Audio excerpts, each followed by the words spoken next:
The marriage equality referendum is on Friday. We've been asked to vote no and to vote yes, and have been told to think about religion, equality and the family. But what about the economy? Can we estimate if it will be affected? To figure this out, we need to know how many same-sex couples we have, which we don't, and we also don't know how many gay people we have.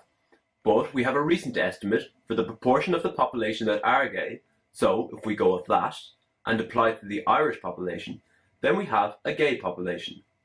And if we go with that and apply the current marriage rate, then we have a hypothetical number of same-sex weddings. And if we go with that and apply the cost of weddings, then we know the spend on same-sex weddings for the economy, €17 million.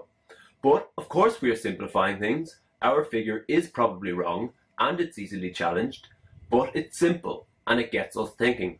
And when we do think, we can see secondary effects. The state will see changes to income tax receipts, property tax receipts, inheritance tax receipts, VAT receipts, social security payments and administrative costs.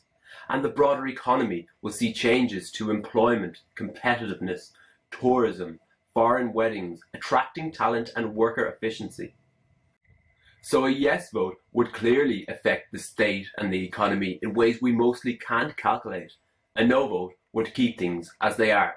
So let's put this in context. Same-sex wedding spend equals funding 60 services for domestic and sexual violence, funding all of the state's youth crime programs, and a 100-job pharma company investment in Galway. But we know we can't calculate the full or true impact of marriage equality. We can only guess, and we can only go on what has been said elsewhere.